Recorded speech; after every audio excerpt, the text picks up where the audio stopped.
Berkati Tuhan, kembali lagi di ringkasan sekolah sahabat kita di saat ini. Dan puji Tuhan, tidak kerasa pelajaran triwulan kedua ini telah berakhir dan kita ada di penghujung pelajaran sekolah sahabat di pelajarannya yang ke-13 dengan judul yang besar, yaitu Gambaran tentang Kesudahan. Akhirnya kita sudah melihat beberapa perjalanan bagaimana nubuatan itu, dan pada akhirnya gambaran tentang kesudahan. Dan saat ini saya akan membahas di pelajaran hari Kamis tentang Kores yang diurapi. Namun sebelum itu, mari kita berdoa untuk mengundang kehadiran Roh Kudus. Kebutuhan terbesar kami saat ini adalah kecurahan Roh Kudus Tuhan menjadi bagian kami, sehingga kami boleh mengerti apa yang dimaksud dari sekolah sahabat, sehingga kami boleh mengaplikasikan dalam kehidupan kami setiap hari, lebih hari lebih setia kepada Tuhan. Kami berdoa ini dalam nama Yesus, amin.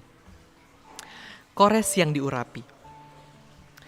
Tentunya kita sudah tahu bersama bagaimana cerita Kores, di mana ketika Kores menyerang kota Babel, tahun-tahun penawanan umat Tuhan waktu itu, akhirnya ketika Kores menyerang kota Babel ini, itulah akhir penawanan dari umat-umat Tuhan. Persia mengizinkan mereka untuk kembali ke tanah perjanjian dan membangun kembali bait suci. Di bawah pemerintahan Kores, kekaisaran Persia menjadi yang terbesar dalam sejarah dengan apa yang sejarawan dari Tom Holland sebut sebagai penumpukan wilayah terbesar dunia pernah lihat. Itu adalah wilayah terbesar yang dunia pernah lihat. Itu di dalam bukunya Tom Holland, Dominion Basic Books, edisi Kindle, halaman 25. Seperti kebiasaan di mana di antara orang Persia, Kores bahkan disebut dengan Raja Agung atau Raja Segala Raja. Kores membayangkan apa yang akan terjadi ketika Kristus datang kembali untuk gerejanya. Jadi ketika Kores menyerang kota Babel, itu adalah akhir di mana penawanan umat-umat Tuhan berakhir. Dan sehingga dia disebut dengan Raja yang Agung atau Raja segala raja. Di dalam Matius 24 ayat 27 kita boleh lihat di mana di situ dikatakan bahwa dia adalah raja yang datang dari timur, mengorbankan perang melawan Babel dan membebaskan rakyatnya untuk akhirnya melarikan diri dari Babel dan kembali ke tanah perjanjian. Inilah sebabnya mengapa Tuhan menyebut Kores sebagai yang diurapinya. Jadi di mana kenapa Yesus menyebutkan Kores ini adalah yang diurapinya? Karena dialah yang mengakhiri penawanan umat-umat Tuhan. Orang Persia yang terkenal ini tidak hanya membebaskan umat Tuhan, serangannya melawan Babel juga merupakan tipe kedatangan Yesus yang kedua kali. Jadi ketika pemerintahan Kores ini menyerang Babel di bawah pemerintahan Kores, itu adalah akhir dari penawanan umat-umat Tuhan. Dan ini kita bisa sangkut pautkan dengan kedatangan Yesus. Siapa kalau kita sangkut pautkan Kores ini adalah Yesus Kristus yang telah menjadi juru selamat kita. Karena dialah yang akan nanti ketika dia datang, itu adalah akhir penawanan atau pembebasan umat-umat Tuhan.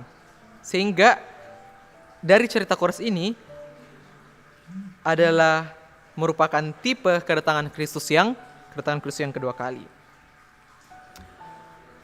Nah, dari urutan kitab Perjanjian Lama telah diubah pada zaman ini untuk diakhiri dengan Meleaki. Jadi pada awalnya Kejadian dan diakhiri dengan Meleaki. Disinilah Perjanjian Lama berakhir dengan pernyataan dari Kores ini. Dan episode berikutnya dalam konon kitab suci adalah Matius yang dimulai dengan kelahiran Kristus. Jadi Perjanjian Lama berakhir dengan Tawarik dengan pernyataan dari Kores ini, dan episode berikutnya dalam konon kitab suci adalah Matius, berawal karena kelahiran Yesus, yaitu antitipe dari Kores, yaitu Kores akan mengatur pembangunan kembali bait suci duniawi, dan Yesus akan meresmikan pelayanannya di bait suci. Jadi sini ada persamaan ya, atau antitipe maksud saya. Jadi Kores akan mengatur pembangunan bait suci, dan Yesuslah yang meresmikan pelayanan di bait suci surgawi, menuntun pada kedatangannya kembali dan pembebasan kita. Jadi di ringkasan sekolah sahabat kita di hari Kamis ini, di mana Kores yang diurapi ini mengkisahkan di mana nanti Kristus ketika datang pada kali yang kedua, itulah adalah akhir di mana penawanan umat Tuhan berakhir dan Yesus sendiri yang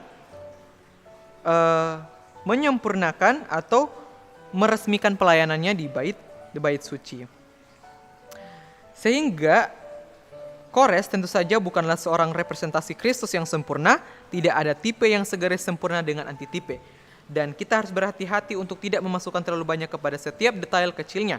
Namun demikian ia secara luas berfungsi sebagai tipe dari juru selamat. Jadi Kores ini kita bisa sangkutkan dengan juru selamat, tapi di sini dikatakan namun itu tidak terlalu luas karena di sini dikatakan bahwa Kores bukanlah seorang representasi Kristus yang sempurna, tapi bagaimana kita bisa melihat Kores ini bisa disangkut pautkan dengan bagaimana pembebasan umat-umat Tuhan melalui kedatangan Kristus yang kedua kali. Mudah-mudahan dengan ringkasan falsafat ini boleh menguatkan iman harap kita lebih kepada Tuhan, di mana akan ada saatnya nanti yang diurapi akan membebaskan umat-umat Tuhan dari penawanan di dunia ini. Tuhan memberkati kita semua. Amin.